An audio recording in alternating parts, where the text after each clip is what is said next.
Hello, Mushri. Hello, Alexander Burkle. Yes, I'm alive. Kind of.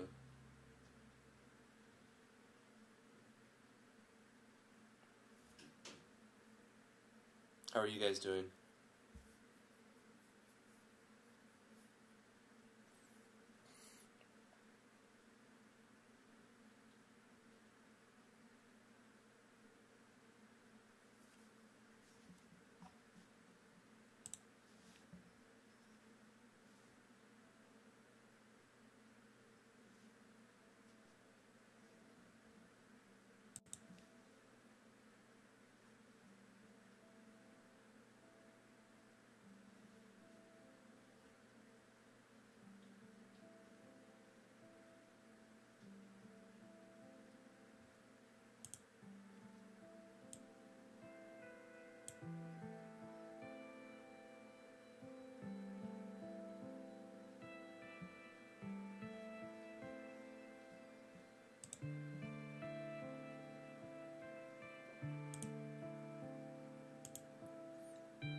Hey, Omni Slash. How you doing?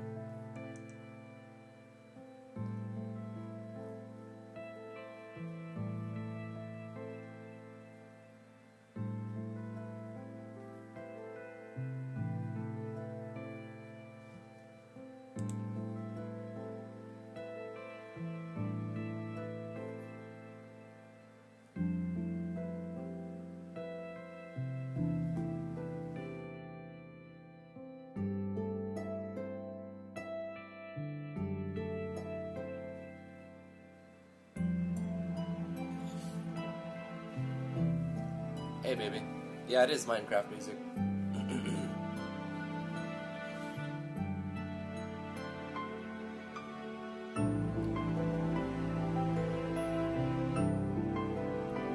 I'm doing better, Omni. I kind of been out of commission for a week.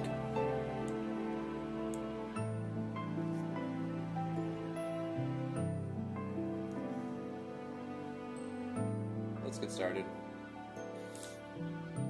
How's it going, everybody? I'm Drifty from Driftwood Gaming, and welcome back to learning about RPG Maker MV. We're going to be working on Natural Explorers in the MV engine. Today is the first day back in 7 days, and I'm still fighting this acute bronchitis. It's not the worst case, so not a big deal, but it did take me out for a week, and I'm still feeling the effects of it, but I got some of these and some of these. So, maybe that'll help. Saw a doctor yesterday.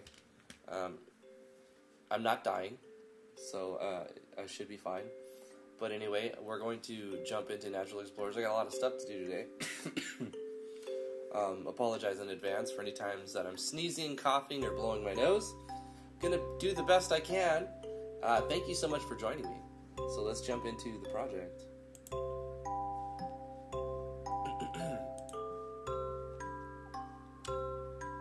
When we last left off, last Wednesday, today is Thursday, so it took a solid week, 5 business days.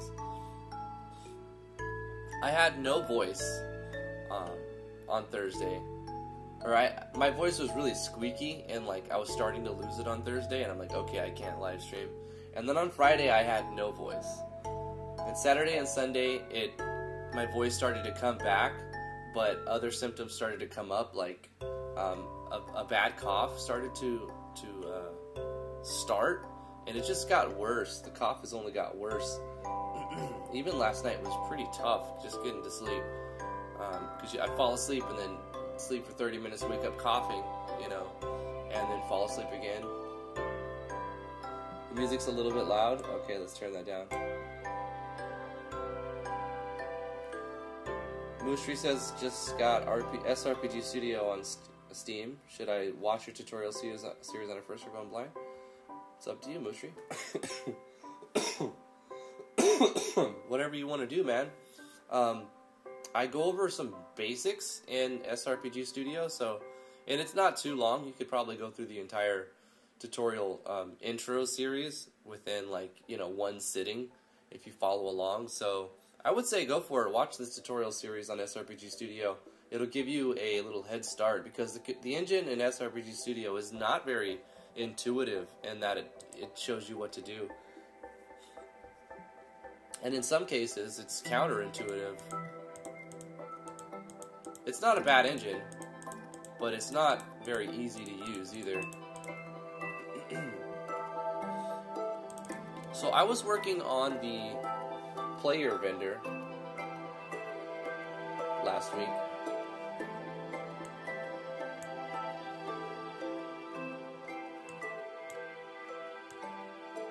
Let's bring that down a little bit. Okay. And I have my whiteboard up here telling me to change 7 items per excuse me. 7 items per copy paste. So for every actual item in the database that I want to add to the player auction house, I have to change 7 things. And I remember making a comment on that. So here's item 11 and then the conditional. So this is where I would copy, and then right underneath it, paste it, and scroll up to where I have item 11, and then change this to 12. This conditional for 12.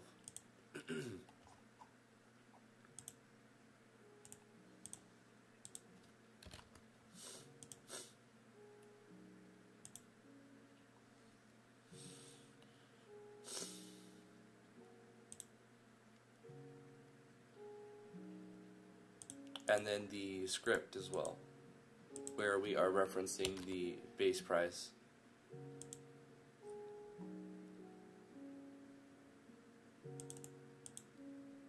Edit our confirmation.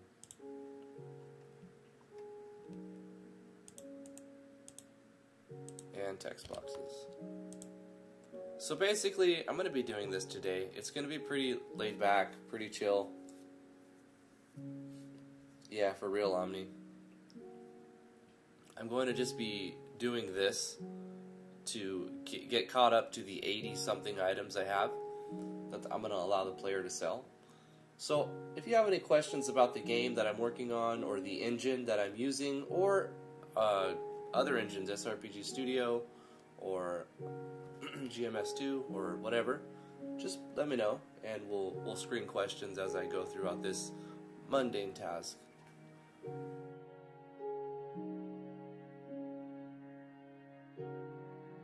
I'm going to be messing with the volume so you guys don't hear me have a coughing fit every now and then. I'll just turn it down and then turn it back up.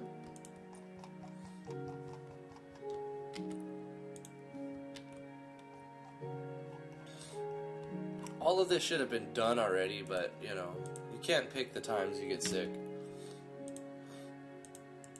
It seems it doesn't happen very often for me, luckily, but when I do get sick, I usually get hit pretty hard, and this time was no exception.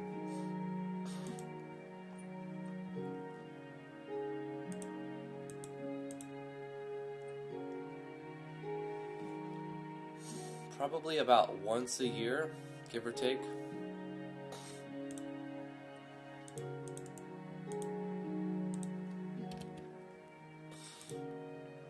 It's rarely the same time every year. It's different times.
You know what I just noticed?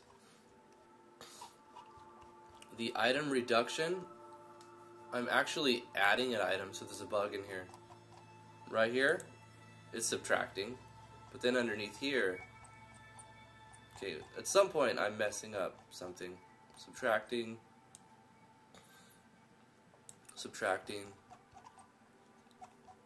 because we're supposed to remove an item as we put it up for auction, and it's doing that all here, so all of this has been checked and updated. But where I started today, I have to go in and fix that. That's a subtraction, that's a subtraction, food ration subtraction. It's just this last one, huh? Okay. Decrease.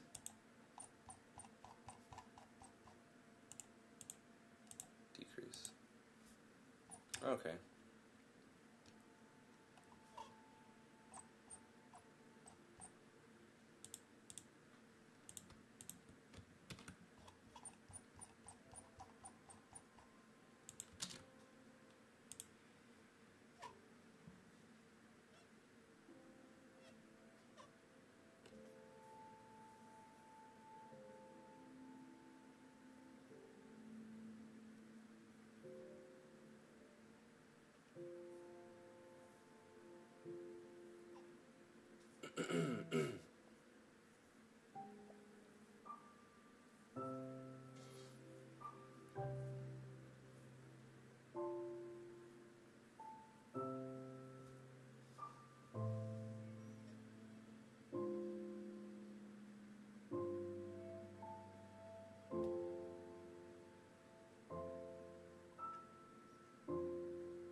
It's not really an auction minigame, it's just a little auction system where you can place items up and get more money for them if you wait on a timer. With some random variance as for how long you have to wait and how much you can actually get back. So like you can sell items back, but if you want to patiently sell them back, you can do it through the auction when it's really just kind of...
Take care, Omni.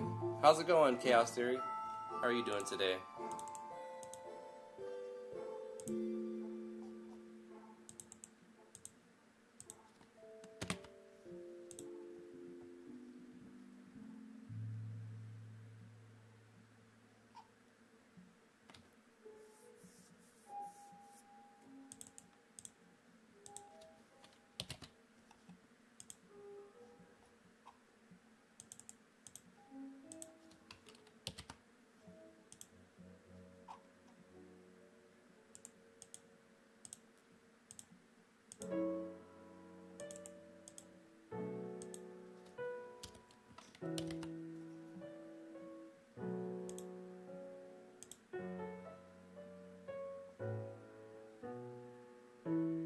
Oh, you're sick too? Dang, it must be going around or something. It's a coincidence, I suppose.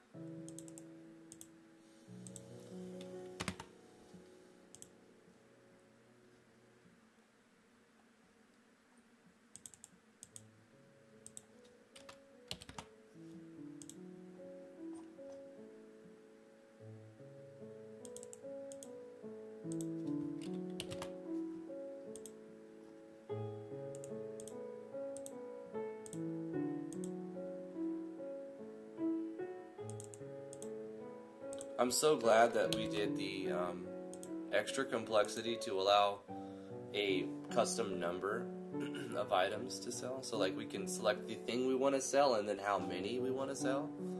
So that's going to be great. Like this system will be used for sure. Which is good because it's a lot of work getting it into the game.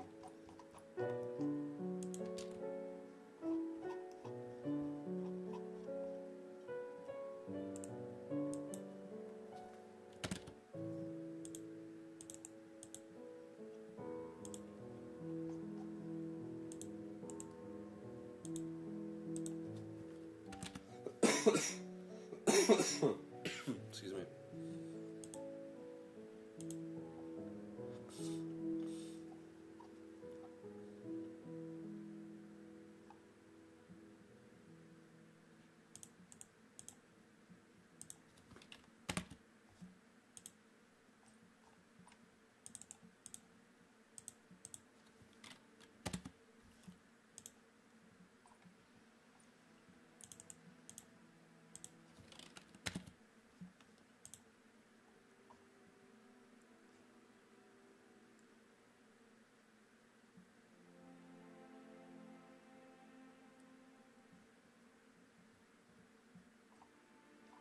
You know what I should do, though? Because I'm thinking, if you do get enough capital, this system could be kind of exploited because you can get back double the money on every item after timer. So, like, essentially you could double your money after the timer hits. I should add a little bit of extra required time on the common event, depending on how many of each item you want to list. So if you're selling a stack of 5 items, it should sell faster than selling 50 of that item.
Okay, we've got up to item 20. We're going to save this. And jump into the common event to change the way that it's handled a little bit.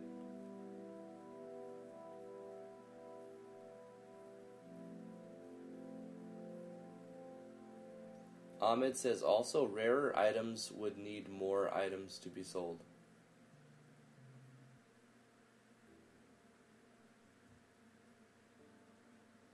Time. Okay, I was like, what? Yes. So should I adjust the time based on the final sell value?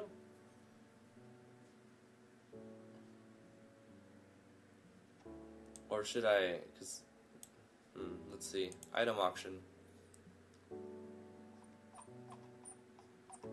We did the icon balloon. Gosh, that was painstaking. But we're doing the same thing, but for like something 15 times the magnitude that we're doing here.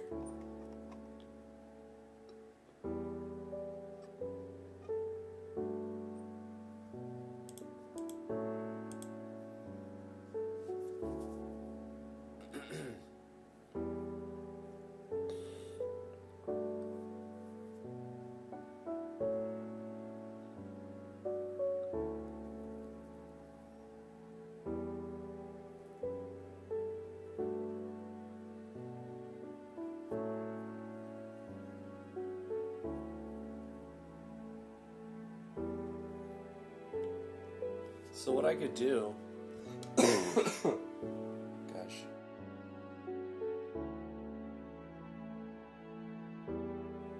excuse me, what I could do, in this conditional right here for the parallel process for the auction that's taking place, it's running the timer, and it's adding 1 to the variable of random value from 1 to 2 every frame of the game, and then it's playing an animation on certain frames of that timer based on what item is being sold. So it's playing the balloons there. We can have a secondary timer take place after it calculates how much it's supposed to give you, so your item sold value. And if the item sold value is over a certain amount,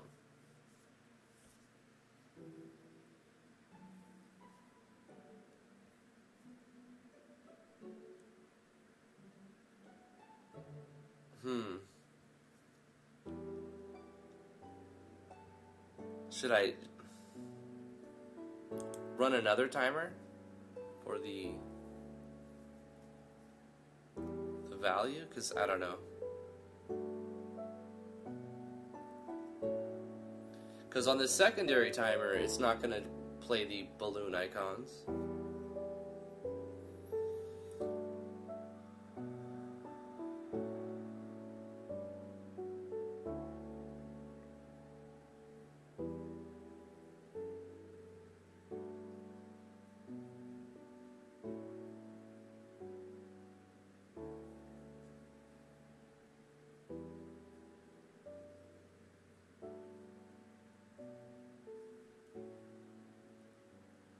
Countdown timer.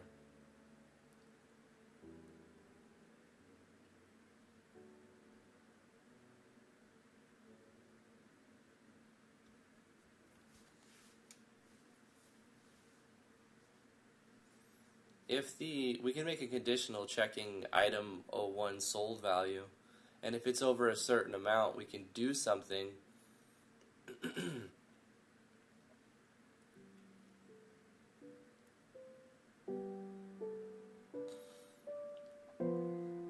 I mean, we're going to add more complexity to it, but that's fine.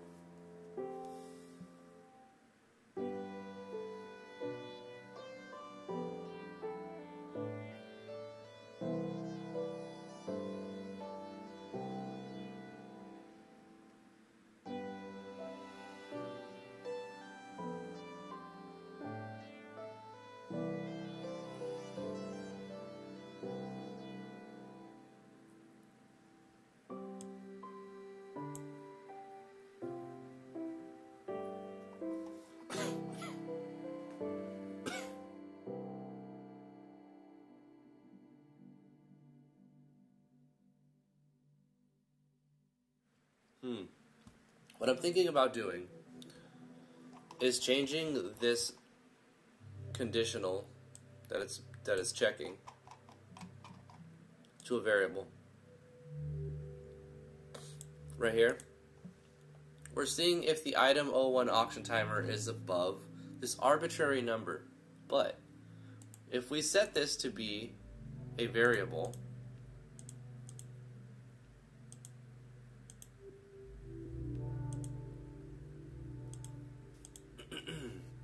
item 01 sold, time modifier, time remaining.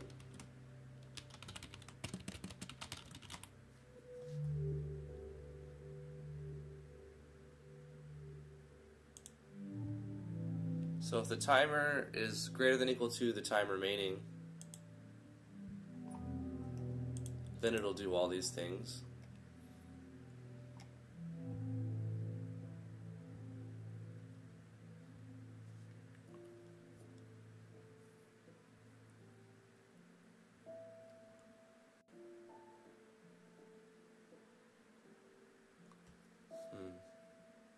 So at the top, we have to control a variable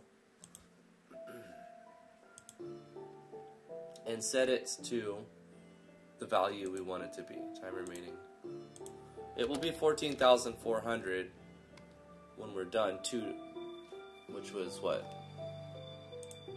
What did we decide? 60 times 60 is 3, so that's a minute, times 4 minutes. But it's adding 1 to 2, so between 2 to 4 minutes. At this point, we're going to debug, so 12 to 24 seconds.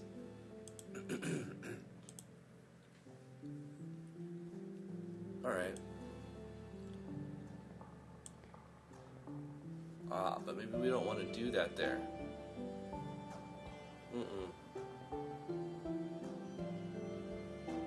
We have to do that somewhere else. Let's cut this and pass that value at the bottom here.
The reason why we have to put it in this event and not the parallel process is because we don't want it to reset this every frame. We just want to set it once it's activated.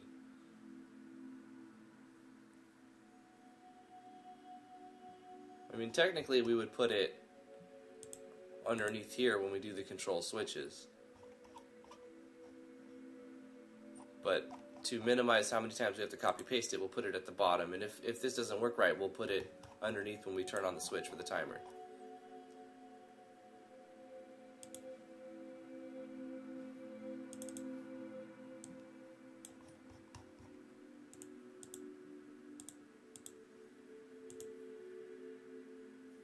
Hey, Pro, how you doing, Pro?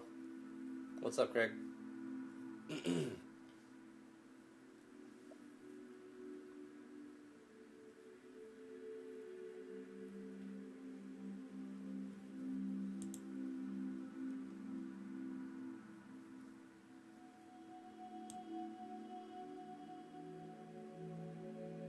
Alright, so this value has been set to 1440, which will be changed to 14,400 and it's rolling that, so between 12 to 18 seconds on the debug, and then between 2 to 4 minutes on the actual game, it will trigger all of this stuff to happen.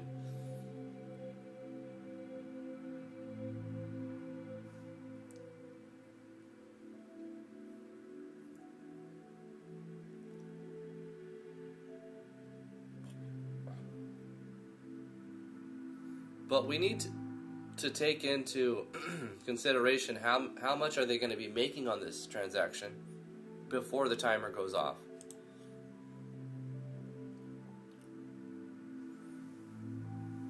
It's going okay. I'm just getting over a cold. I went to the doctor's yesterday and got some different medications to try to kick it.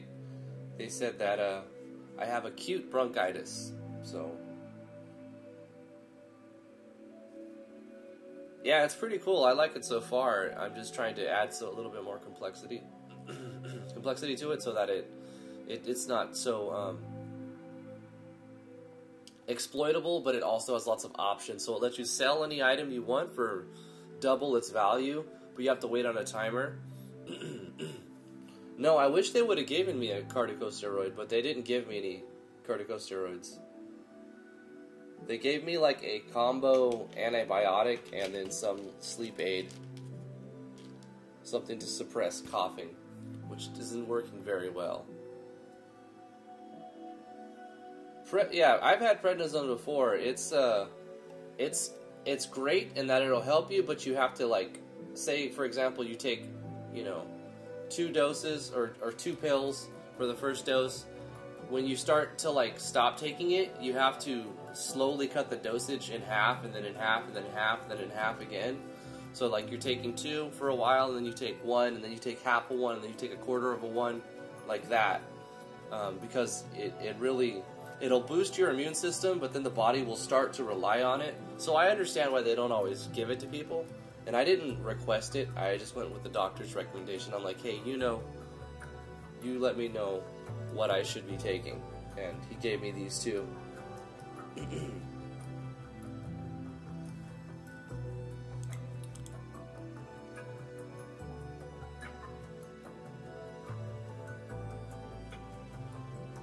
Yeah, I don't blame me for that. I would do the same thing.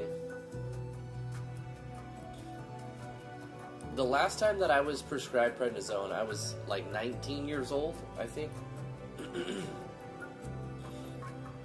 And I did the same thing. Like, the doctor said, take 4 of these right now. And I'm like, 4 of them? He's like, yes, 4 of them right now. And then take 4 for like 2 more days. And then the 3rd day, you take 3, then you take 2, then you take 1, then you take a half, and then you take the other half of that one. And I was like, okay. And that seemed to work fine. I didn't have any negative side effects to that. Yeah, for real. He was like, take 4 of them. I'm like, what? Trying to push drugs on me, doc? No, they definitely...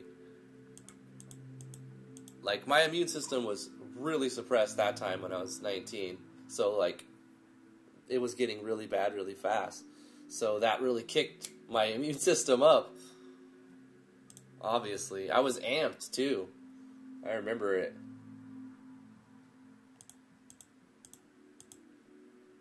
But then afterwards, you get irritable. So, I mean, they're not all good.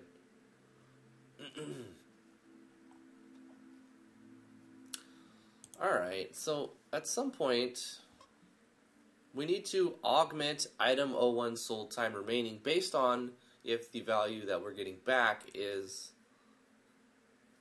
high enough.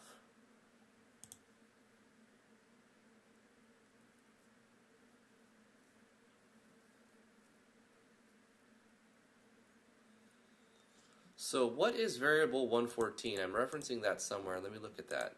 Variable 114 is the sold value that I'm going to be getting. So if the sold value, we'll make a conditional branch. If 114 is greater than equal to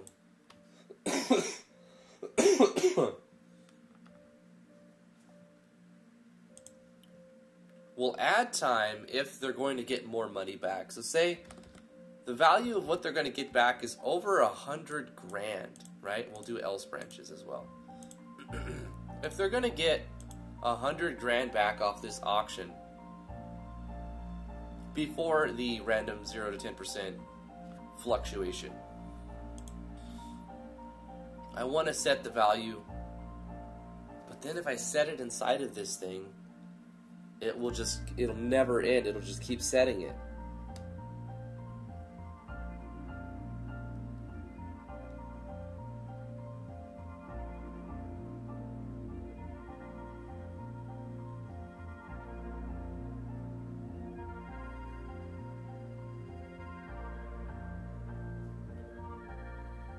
Oh, I know what I can do. I can have this work inside of another thing. Like, item 01 auction. Like the time adder, really. It's just like, it's gonna add some time. And we'll just have this set to auto run. Or actually parallel. If a switch gets turned on. Item 01 auction time adder. And we'll have it turn itself off.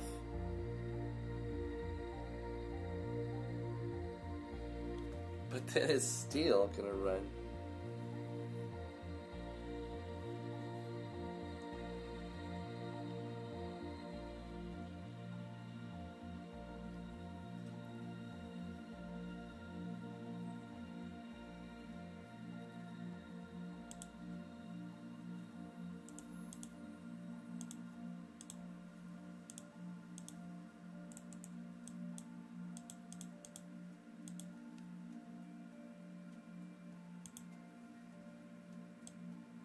Because this is going to run every frame. So even if I do it in another thing... Cool, man.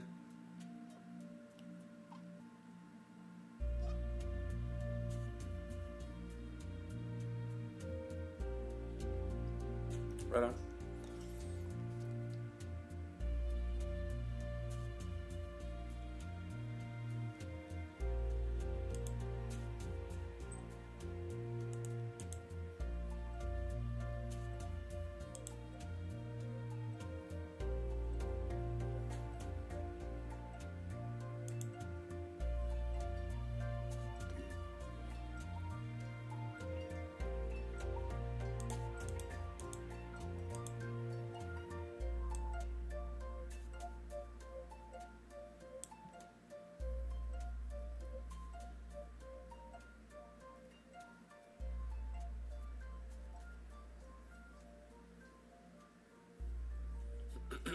I'm trying to add a little bit of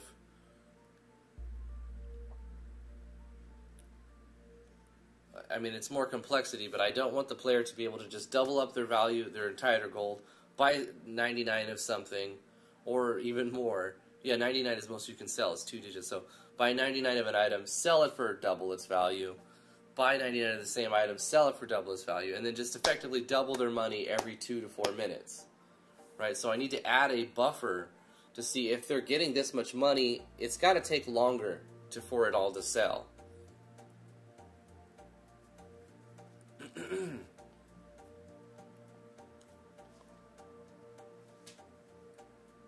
So I'm trying to design new logic for the timer.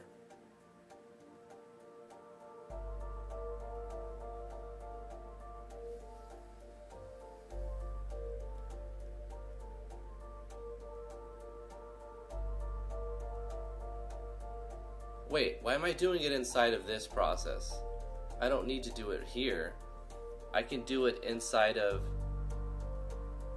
the event that triggers this to happen. Right? Yeah. And then this is just going to add to the auction timer, and then if the auction timer is greater than or equal to whatever time remaining we set, which could be different depending on the items. Right. Okay, cool. Let's get it out of this common event. We don't need this at all. In fact, let's delete the switch that says, extra time adder thing. And delete this entire time adder idea. as a common event. And let's put it inside the event here at the bottom as the singular thing that happens. Because when we set this up, it's going to store it into variables 114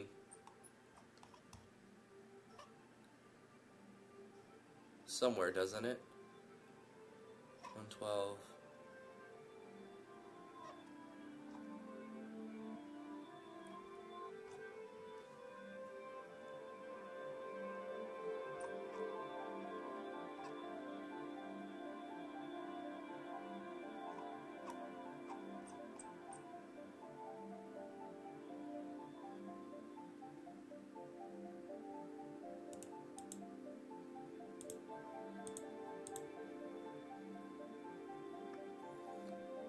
Item sold value. Where is...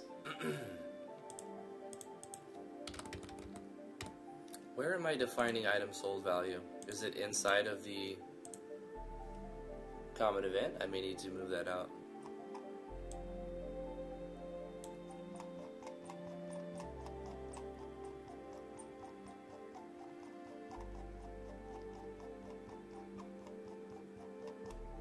Control variables.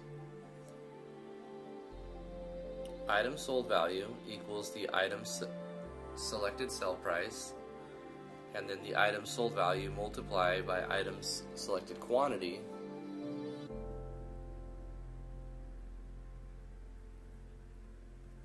And I can actually calculate all of this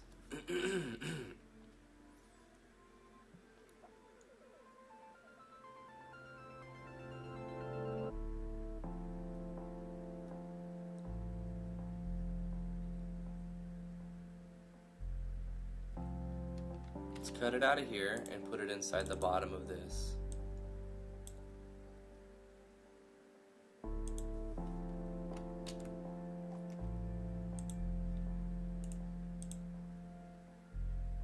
Let's add a comment so I know what I'm doing. Add extra delay for big ticket items, auctions. Yeah. So if the player wants to double up their money, welcome back, Craig, and you know, get like hundreds of thousands of coins, it's gonna take a lot longer. So our conditional needs to happen underneath all of this.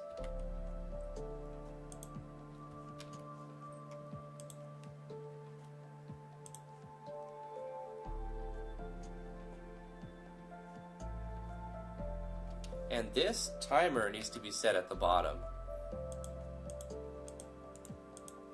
We're going to use an else handler.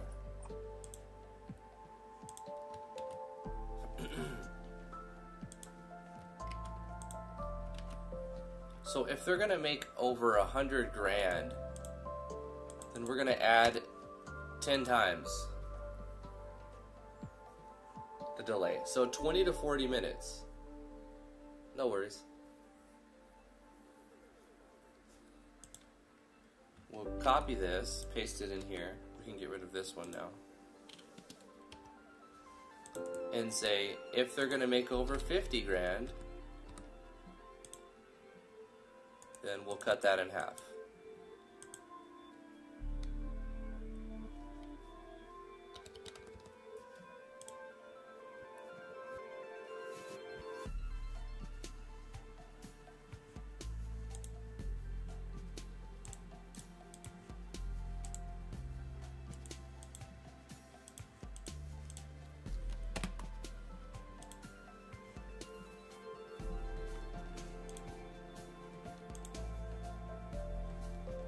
Copy that, paste that in here. If they're gonna make over 25 grand,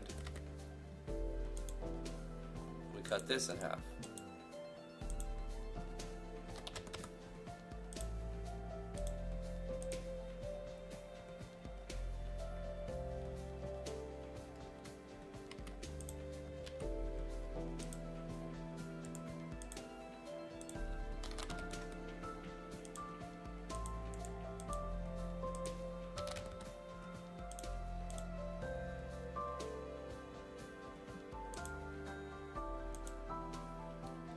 else,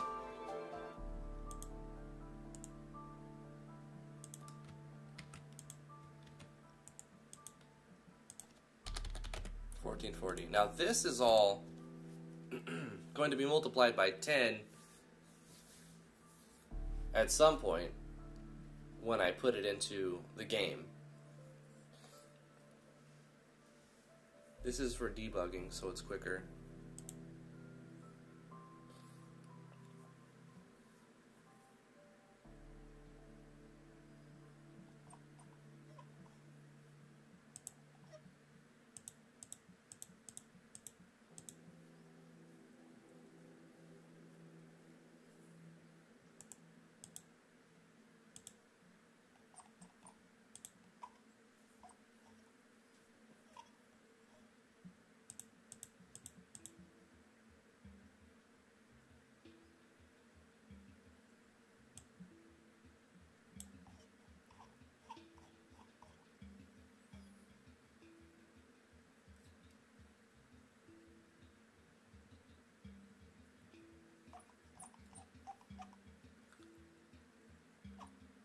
Now technically I could take this part out of every copy-paste section and just put it at the bottom, but I've already done it that way enough times. I'm just going to keep it that way.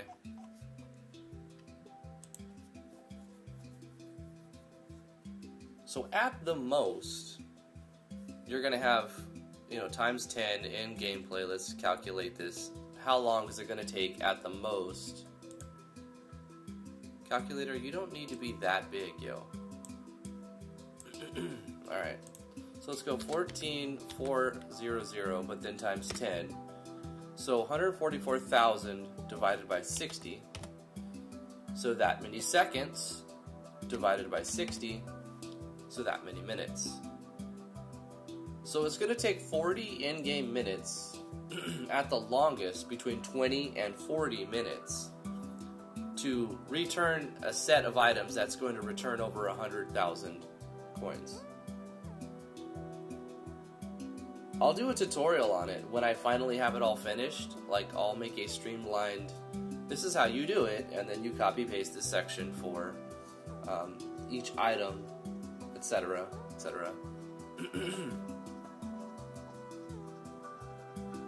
I like it. We'll go with that. It seems like it's long enough.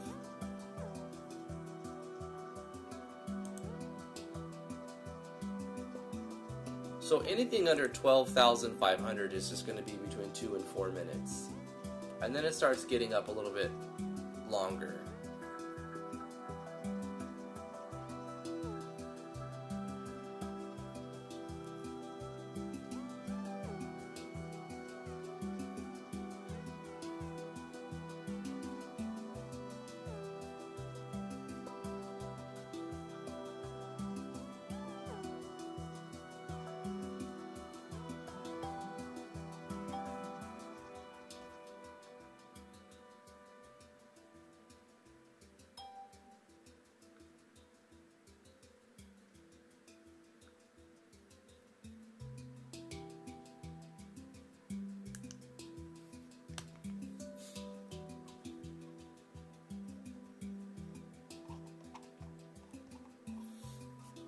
Okay, so I like this. This is much better.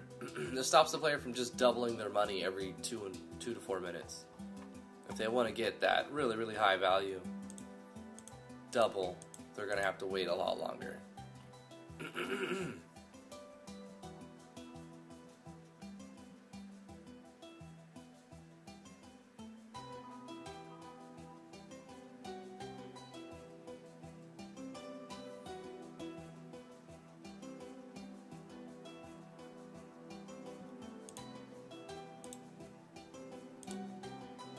So I essentially moved a lot of the guts of this out. This whole thing is just showing the animations where they need to be, checking the timers, and if they're the right, then give the gold and let the player know they got the gold with the gap window. And reset the auction timer and turn off the switch so that this isn't running. The other number, the item 01 sold time remaining, will stay what it is until it's reset based on putting another item up. Or set of items up. That's fine. Actually, that's really good. I like that. Fantastic. So this is even more simple now. It just makes it so that this event is a little more complicated. But it's not that complicated. It's just like the same thing over and over. You just kind of...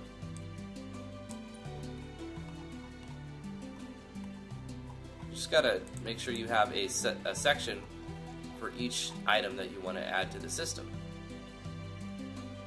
Copy this, and you paste it right here.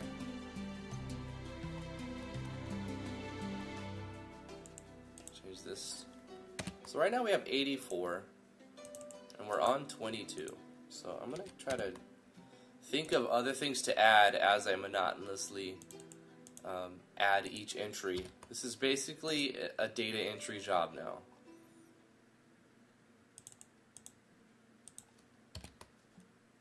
But you've got to wear all of the hats.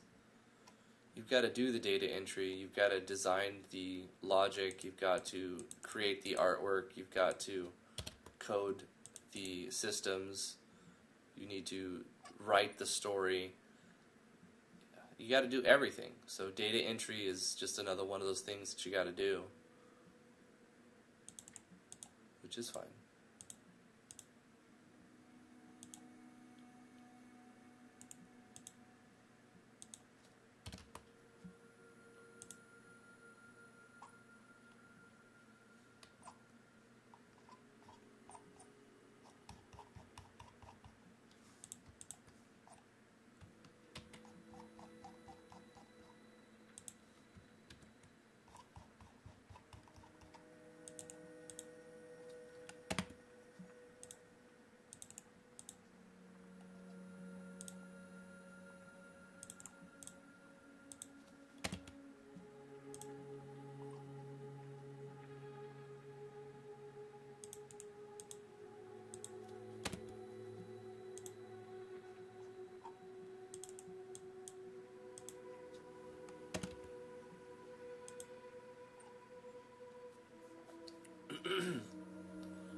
Craig, I was going to ask, how are your resource packs selling?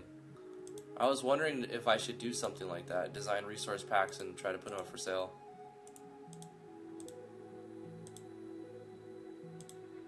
Has it proven to be worth your time? Hey, Charles and Nico, how you doing?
Hey Doc Weeze, how you doing?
Okay. I think every 10 we should do a safety save.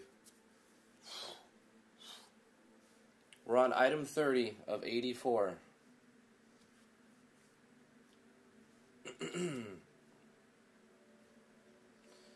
Dockweeds asks how I'm feeling. I'm feeling okay. I'm feeling better.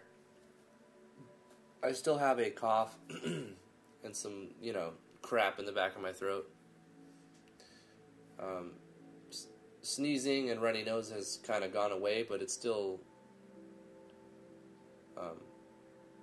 possibilities. I mean, it was really bad over the weekend, but I feel a lot better now. I still have a cough, though, and it's like I'm just fighting this cough, this bronchitis. But thank you for asking. I think we're going to be able to do the first impressions tomorrow. Shouldn't be too bad.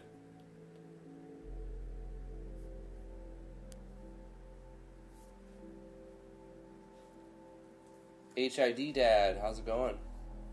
How you doing?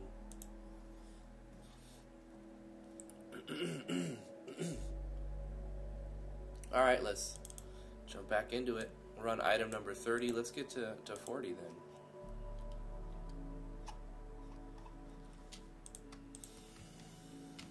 The data entry continues.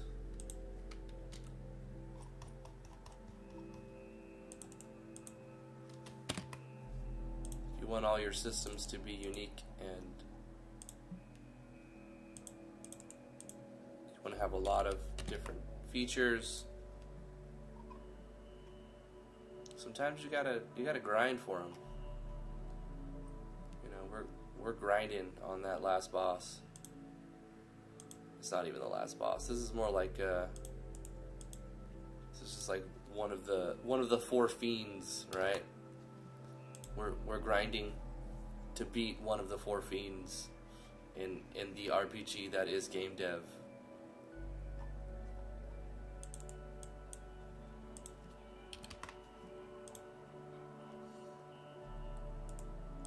Game design is kind of like playing a video game.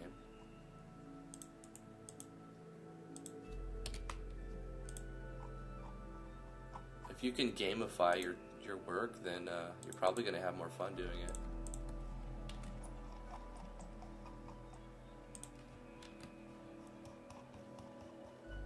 And we live in an age where gamification is incorporated into everything. Probably most dangerously so into gambling. The gamification of gambling with money.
Damian Floyd with the super chat. Watching from work on lunch break. How's it going, man?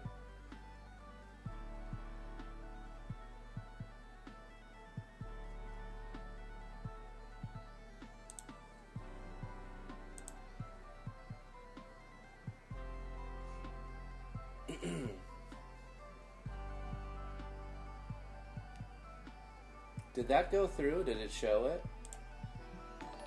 Oh, I have to do that, don't I? Okay. So I've got some unconfirmed things that I need to check off. Like, this was from 10 days ago. This was 10 days ago. This was 9 days ago. This is 8 days ago. This was 2 days ago. And then this was a minute ago. The super chat from Damian.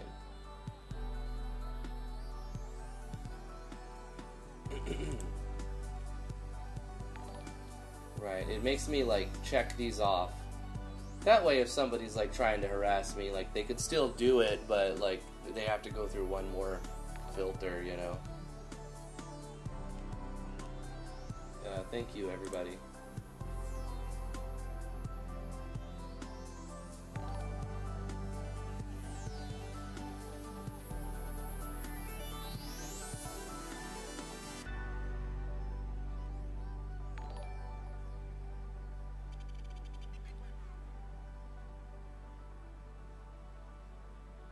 Very, very nice, very nice. I hope you're having a good day. I am on item number 34. 3, 34.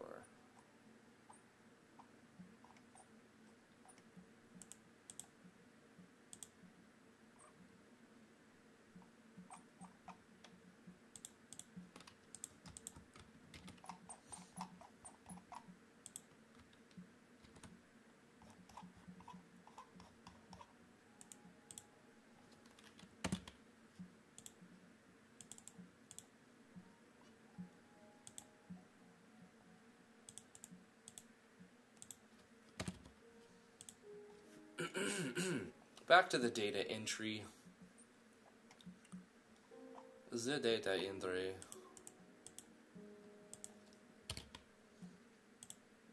Once we get caught up, though, it'll be easy. If we want to add an item to the auction, it's just copy paste.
Hey Val. Thank you. How are you doing?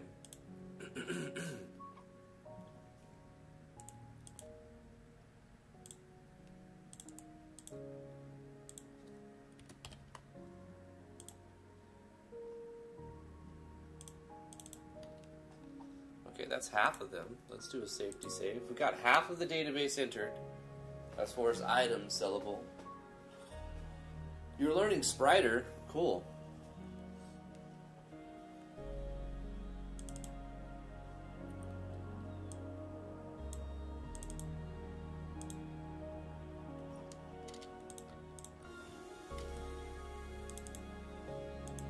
Pros, cons, what do you think of Spriter? Using Spriter Pro?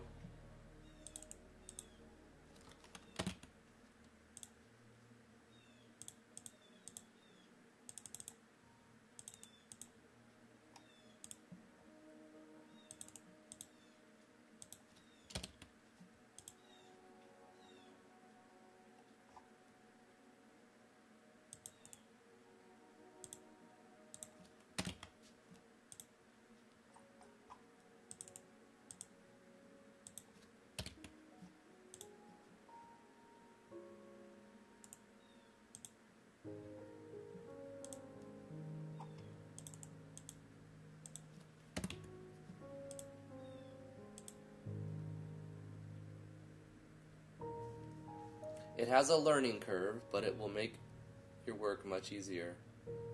Not to mention nicer looking. Yeah, cool. Docweez says, I've been limiting myself to 20 to 30 minutes to create prototypes for enemies, so I churn out more basic mobs, then go back through and polish them. Hey, if that works for you, then good. Probably helps workflow by adding a little time cap on things, because you're like, okay, I want to finish this, but I know I'm only going to do this much time on it. Setting schedules and enforcing like time restraints helps productivity, because everybody procrastinates. It's inevitable.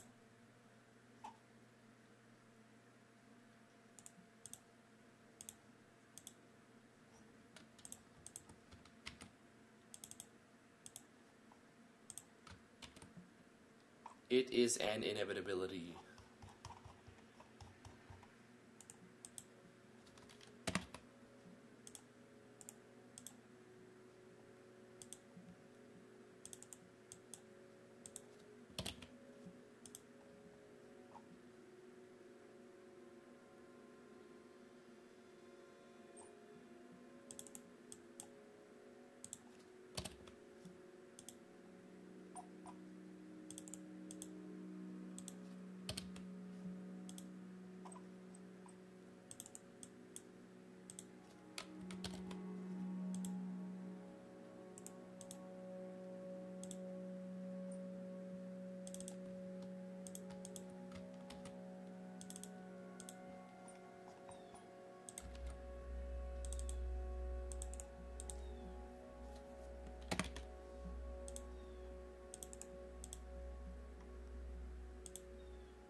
The other addition to this system, the auction system, besides just giving more money, is it's going to let you put items on auction that you can't sell to the vendor. So items that are listed as cannot sell will still be able to be put up here, as long as I give them a value that is not 0.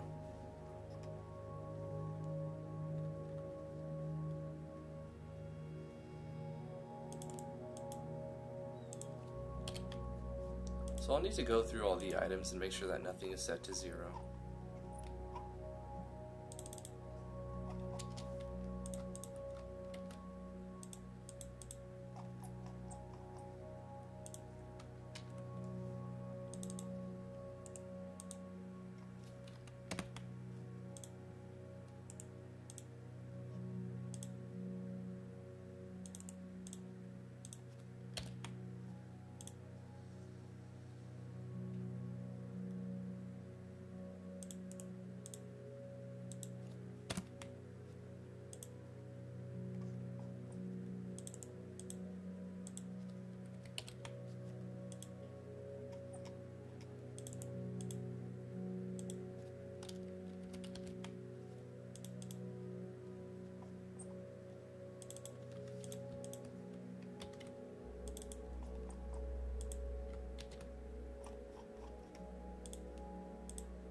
Doc says, at Val, how fast can you crank out an enemy sprite? I'm looking at all options for sprite creation at this point.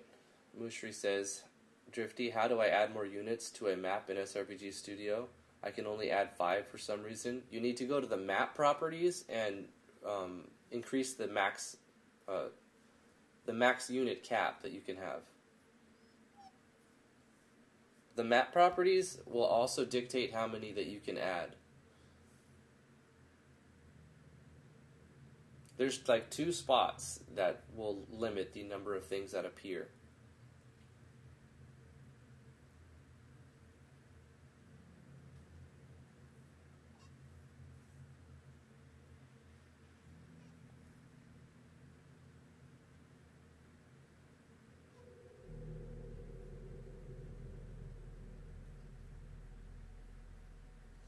Val says the best part about Spriter is the developer has put a great number of tutorials on YouTube. That's good.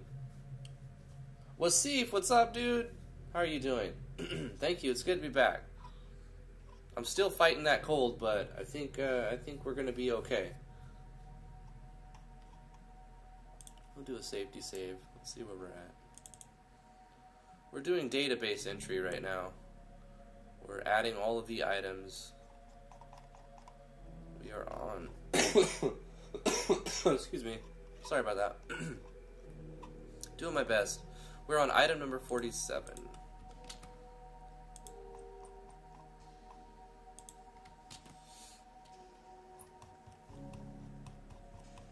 Did I finish 47 though?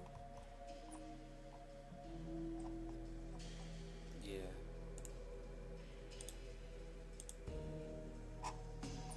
Now we're on 48.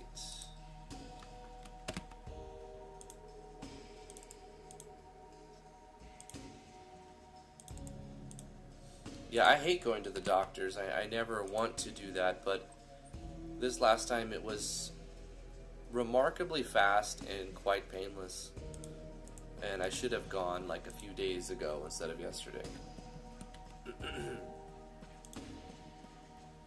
I always wait like longer than I should to because I think it's gonna get better. It's gonna get better. But if history has taught me anything, it's always at least a week when I get sick. It's like a week to 2 weeks in there.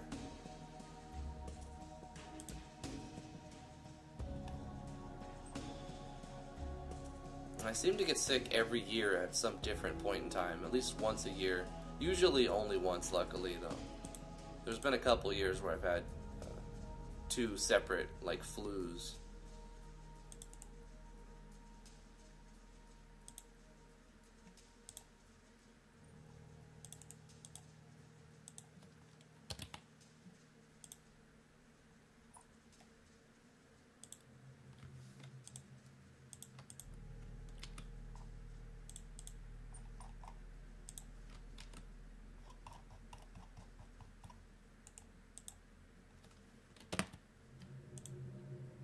Some of these items, like on 47 and 48, are actually hidden items that the player won't even be given the opportunity to populate the list to sell them here.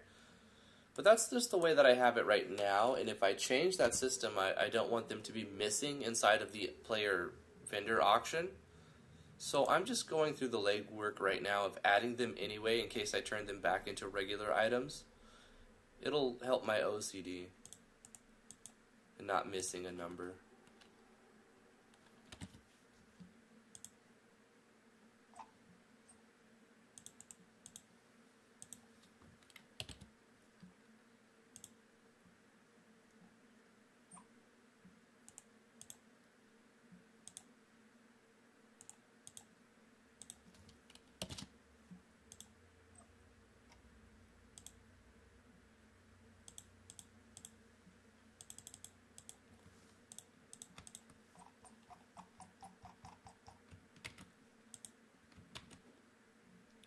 on item 50. We're making progress. This is good. I should probably do a backup. I should do a backup of the project after this. When I get all of the 84 items in the database for the vendor, and do like a little beta test. Wouldn't hurt.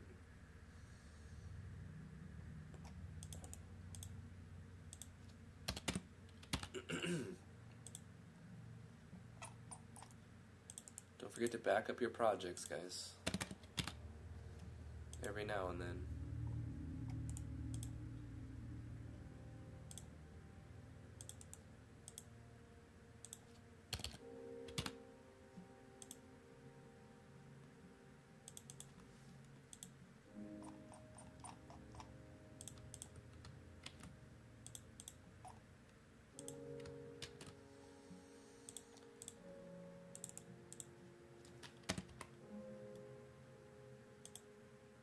Alexander Burkel, save Driftwood, a la save Ferris. What? Spider developer made tutorials.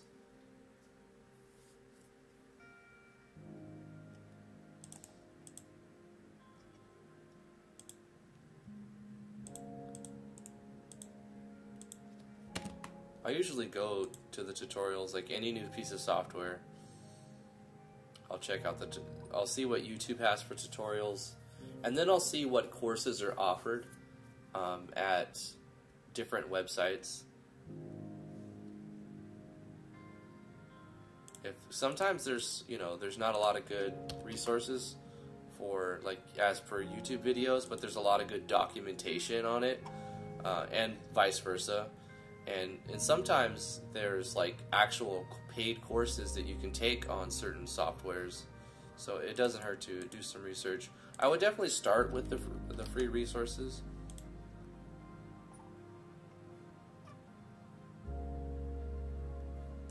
And as your interest in the engine or whatever you're working on, piece of software, grows, you can start investing more time and then money.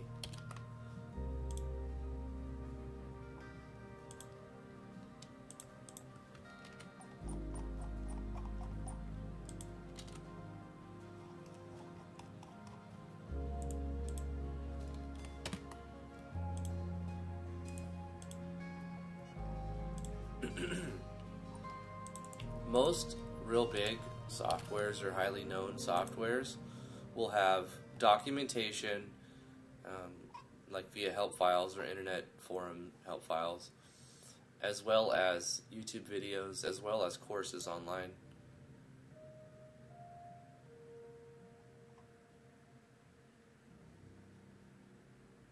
I think the best total documentation help for any individual engine might be Game Maker Studio, but Unity is up there with the number of resources, like, and assets and like tutorials, and like Unity's probably the winner now. I don't know, GMS2 and Unity as far as help file and availability of resources. Unity is up there with like the main competitor for I don't want to say ease of use, because Game Maker Studio is much easier than Unity, in my opinion. But ease of finding helpful resources, I guess. I don't know.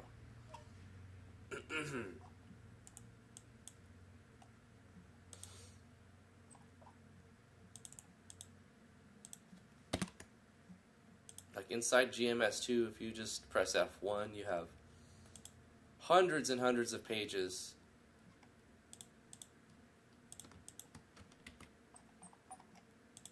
Of course, with Unity, you could go to their tutorial website, and then there's also hundreds of pages there. But GMS2 also has online tutorials and videos and forums and Reddit, and like the resources are there. And RPG Maker, I don't know, they've been around for so long, the engines for RPG Maker, that you're going to find so many resources. not all of them are going to play nice with each other. Like, you can't use Ruby scripts inside of an MV engine that's using JavaScript, and vice versa. And you can't natively use assets from one of the engines, like say XP or VX, into MV because the pixel density is different. However, you can Photoshop or GIMP or Pixlr or any photo editing software. You can resize them, basically, to make them work. In fact, if you want to resize VXA sprites into MV, it's very easy. You just upscale them by 50%. So you just change their scale to 150%, and voila, pixel size has gone up, the resolution has gone up, but the density stays the same, really, because... And I would definitely select nearest neighbor if you're going to do that, because if you take a large picture and you scale it down, it's going to look great. But if you take a small picture and you scale it up, it's not always going to look great. Depends on how it's anti-aliased and if the pixelation isn't too bad, but maybe that's the look you're going for too, so who knows. Long story short, it's better to take a sprite that's too big and then scale it down than it is to take a sprite that's too small and scale it up.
Another layer of complexity that I just thought about that we can add to this system, since we're handling the timer here and the amount that you're going to make here, like the amount you're going to make is determined the moment you put them up. It's just the timer goes off to give you that money. We can essentially change that value however we want, in that if the player has crafted the item himself, i.e. items that are only available by player crafting, we can check to see if that's one of the items, and if so, we can multiply the value of that item. Or do whatever we want. It's just another idea. I'm not sure I want to add that. Seems kind of arbitrary.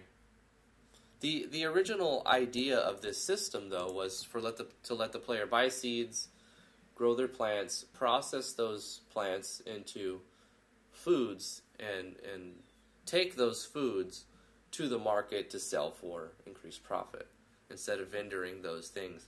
But you could also take those foods and further process them into higher level foods, which are also sellable, or usable in combat and for buffs and whatnot. Alright, where were we? That thought kind of sidetracked me a little bit. I'm going to decide against adding that extra layer of it's already getting a random bonus.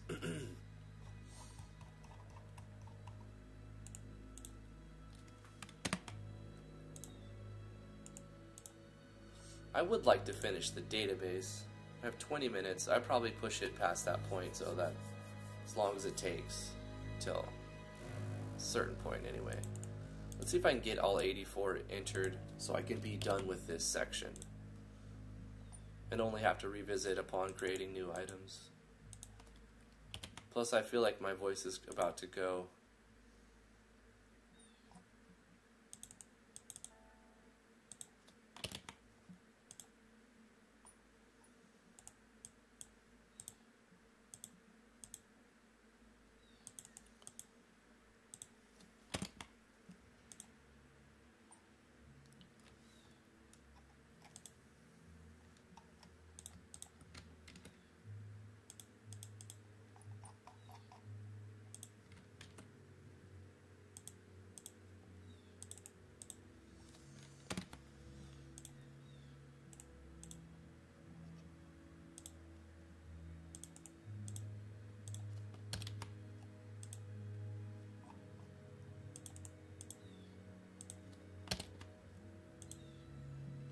Morning, Snoozish. How you doing? How's your game?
You're still working on your Pokemon game?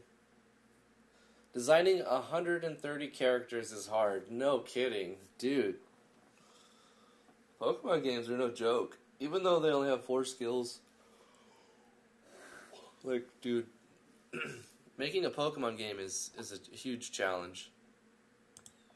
You really have to set up a good database workflow. It's a Pokemon-styled game. It needs a lot of frogs to collect. Yeah, a lot of Pokemon can learn the same attack, but if you think about it, you've got 100, in this case 130 Pokemon-type creatures, whatever, monsters. Pocket monsters. Even if they reuse some of those skills, you're looking at hundreds of skills. Let's say 300 skills, right? That's extensive.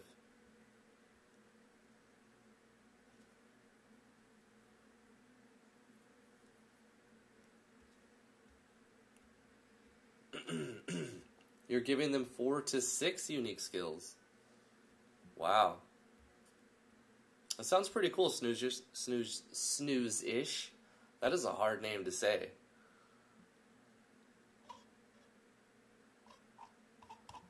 Am I at 59 or is... am I at 60? 58. 59. 59.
I played Fire Red and Emerald and all the previous ones on emulators. That's what really got me into it, was playing it on emulators. Actually was the reason playing those ROMs was the inspiration and the motivation to buy a 3DS. So I know Nintendo hates emulation, but had I not been invested in playing them on an emulator, I would have never bought their 3DS and bought Pokemon Y. So, you know, it's a double-edged sword there.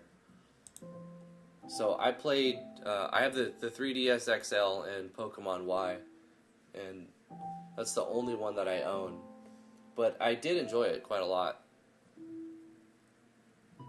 And I played several of them on emulators. Also, the Pokemon Fire Ruby Red or something on the MMO. There's a Pokemon MMO that I played a little while, but it was kind of a little glitchy. I heard it's better now, though. I'm surprised they haven't got shut down, to be honest.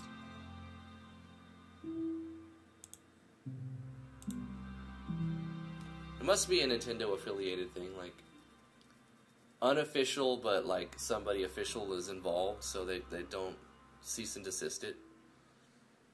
Or they just can't trace how it's being hosted, and I don't know. I think they're like following the bylaws because they're not actually changing the game or creating a game. They're just hosting a. They're just letting people play Fire Red on a server. You know. I wonder what code they're using. I wonder if they're using like a PHP or something.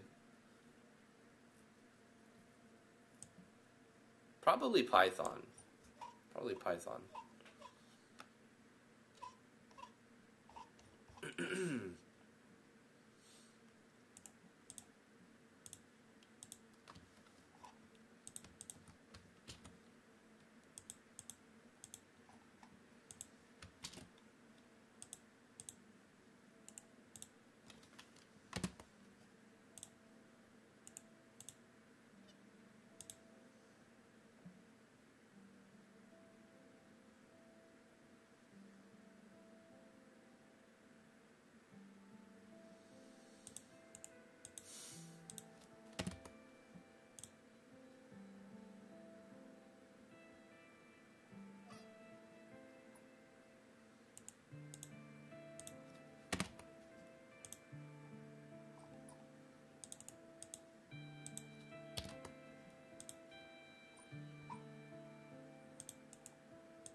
This is the grind to 84. We can do it. We're on 63. We got to grind to 84. We got 9 minutes. It's not gonna work in 9 minutes, but I can stay over a little bit.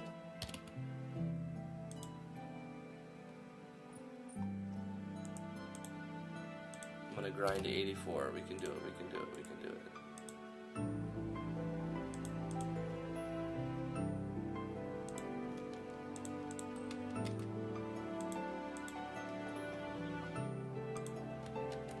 I would like to be able to move on.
Do you guys have any good Netflix recommendations? T had never seen Breaking Bad, so I got her into watching Breaking Bad with me. So we've been slowly chipping away at the whole series.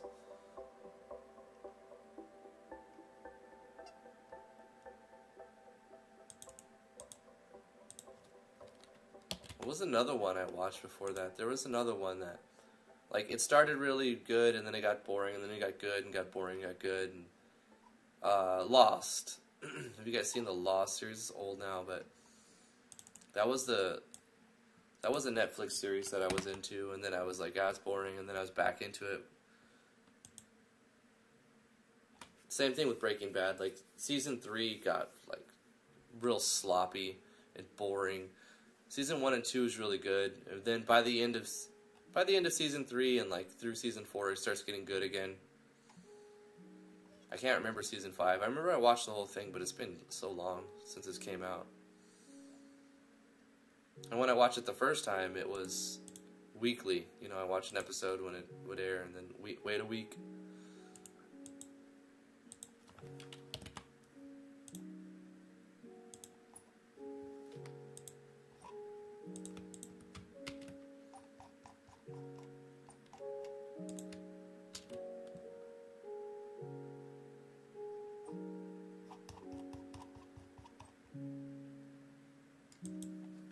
Full Metal Alchemist,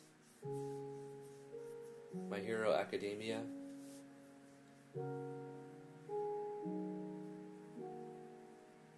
Young Justice, surprisingly good. The live action moves on Netflix make me want to poke my eyes into my stomach.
A lot of these items the player will never or should never sell. But I need to check the value of them even when I give them cannot sell, because the cannot sell tag will only restrict them from selling it to the NPC, not the auction, because the auction is set up to handle any item that is a regular item without exception, so it'll never like handle out or like undefined out or, you know, return an error. It'll handle it appropriately, but I just need to go in manually, since I'm using data items.price and in the database for the JSON, make sure that it's given a value, a non-zero value that's not something ridiculously high, as to incentivize selling an item that you shouldn't be selling. Oh, excuse me. Sorry, guys. I'm dying. I promise I'm getting better. But I'm not out of the woods yet. Taking antibiotics now as of yesterday. Combo antibiotics. And some other thing to help me to not cough as much. It's not a cough syrup, it's a, well, cough suppressant, I guess. But it causes drowsiness, so that's another thing.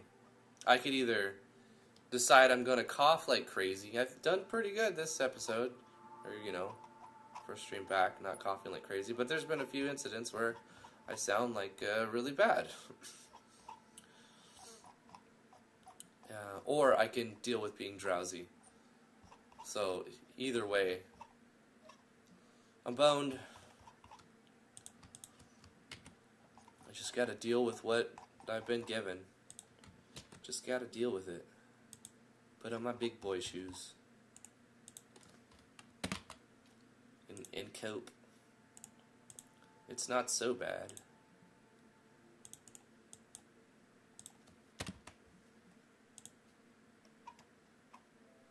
I get to work on my project. It's great.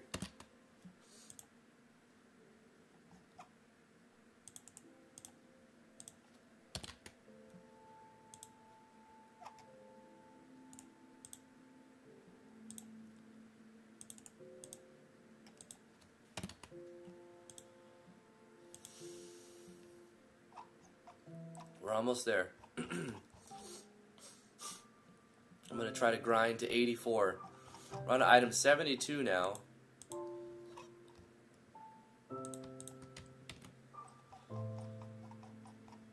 We're on 73 now.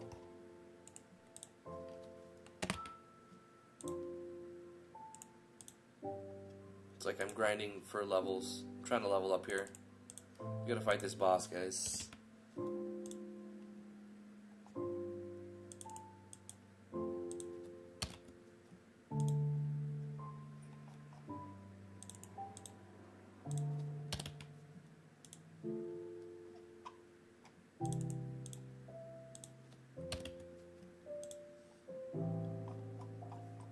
I've been thinking about this idea of a extremely meta type of small RPG where, like, but I've seen it done before and I've seen it just done terribly wrong, so I don't know if I want to mess with it. But the general idea is you're the game developer and you're building the world. The player is playing a character that's building the world around him. And this is not a new idea. This is just it's just meta, you know. I've never seen it done very well.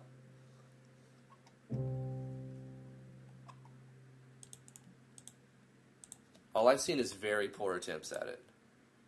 Like, laughable attempts for the most part.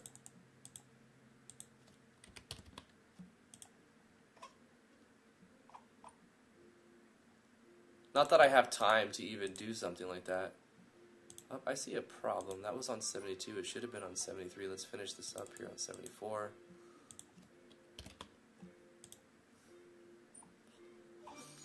Go back to the 73 one and make sure that the item that it's removing is actually 73. There we go. And then here it is 72. Okay.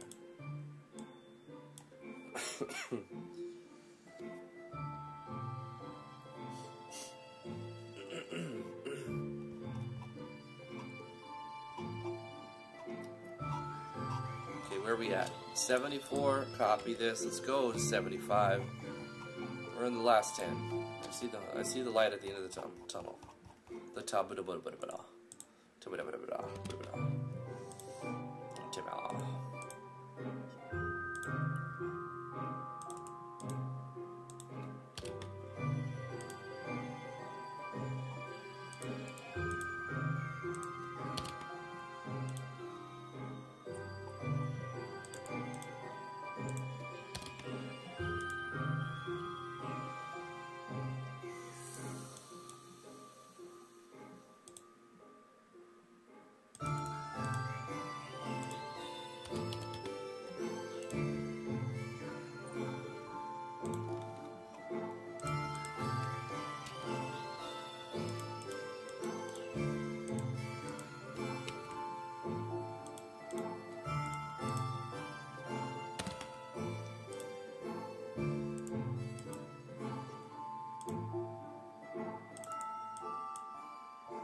Ogre loincloth.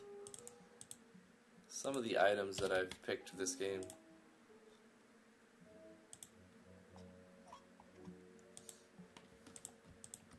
I love it though. It's great. I mean, this is the first RPG I'm making that's not like serious storyline, like die or save the world type of thing. This is like the first one where I'm like a little bit more chill, and it's kind of just like a big joke, you know. Like, I mean, it's a serious real game, but like the storyline is like,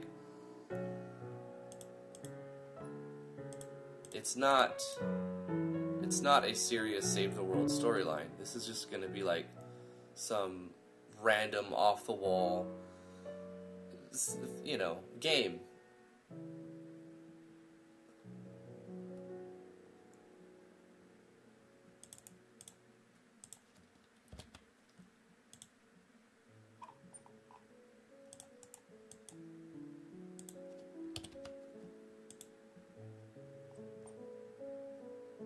There will be an underlying, an underlying message in a story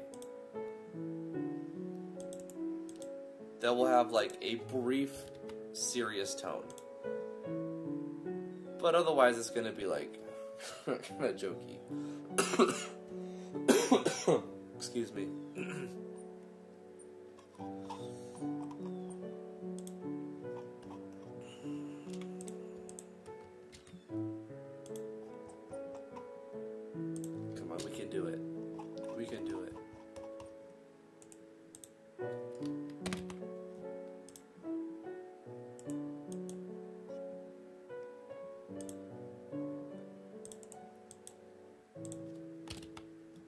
So close.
Skepsis, he's back from the dead. Welcome back, Drifty.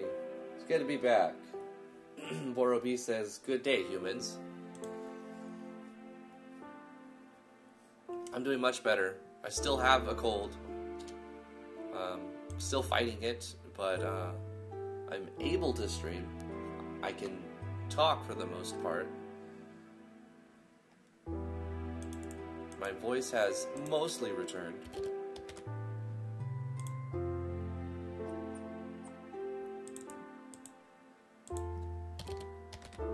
I went to the doctor yesterday, so I'm taking medication now. I'm taking my combo antibiotics and cough suppressant.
Doc Weeze is a ghost, by the way.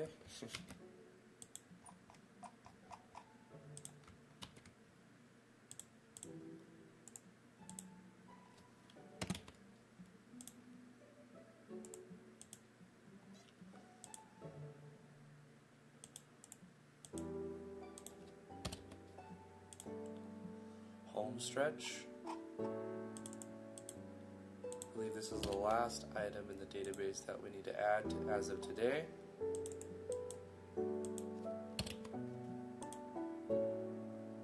Yeah, boy.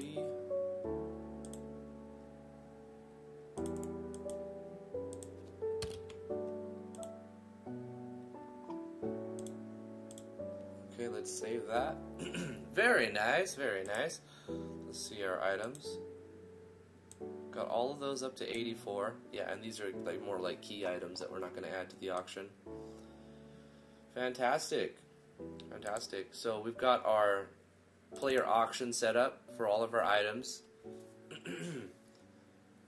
It lets you select. Let's do a quick beta test. It lets you select an item and then a number of items. How many of those do you want to sell? And then it sets a timer. If the value is over 12,500, it ups the timer a little bit and then doubles that if it's over 25,000 return, and doubles that if it's over 50. And then it doubles that again if it's over 100,000. Just bypass these tutorials.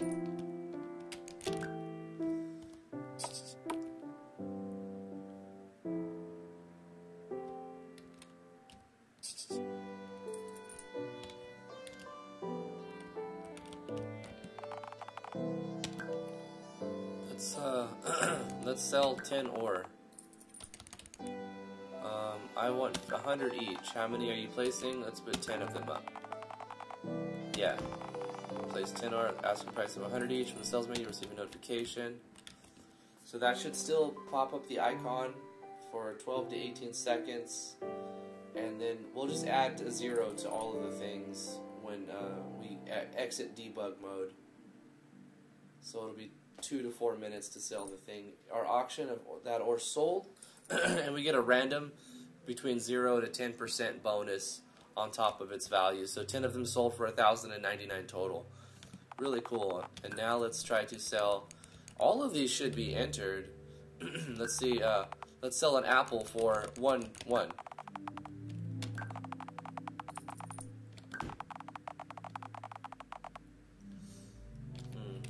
So there's a problem there. It shouldn't have let me put up the apple for 1.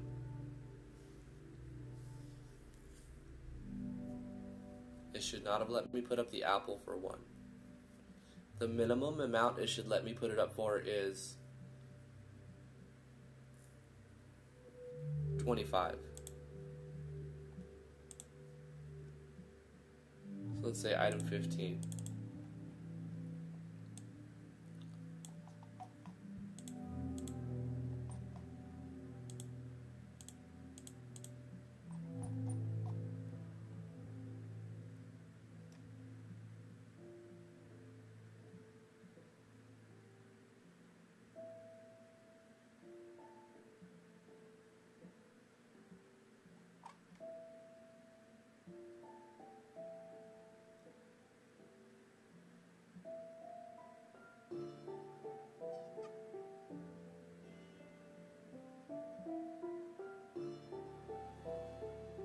Oh, okay.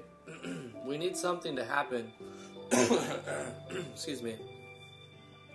We need something to happen at the end that turns these two switches back off, because once they're turned on, they stay on. So at the end of the auction, we need to turn off switch 111 and 112. That's the problem. Not a big deal. At the end of this, we need to control a couple of switches and turn off 111 and do the same thing for 112.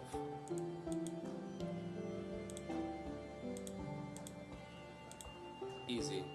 I'm sure there's a few other bugs. We'll work them out in the next episode that we work on this. Tomorrow, we're not going to be working on Natural Explorers. We have a first impressions to do. I have a sponsored video for tomorrow, and then another sponsored video for the Friday after tomorrow. So I'm about to lose my voice. I can feel it. I can hear it. I managed to do a 2-hour stream, which is fantastic. Hopefully tomorrow we have similar luck, hopefully even better, because I just started this medication, so it'll probably be better by the end of it. Thank you guys for coming to the live stream. If you'd like to support what I do, patreon.com/driftwoodgaming. If you'd like to follow me on twitter.com/driftwoodgaming. Got a website with my games on it, driftwoodgaming.com. If you would like to support me further without any money, that's perfectly fine. There's a link to the Discord in the description below. You can come and hang out with us in the Discord, as well as links to the other things. Follow me on twitch.tv/driftwoodgaming and subscribe to my YouTube channel. Like this video if you liked it, and we'll see you guys tomorrow for the first impressions videos. Bye-bye!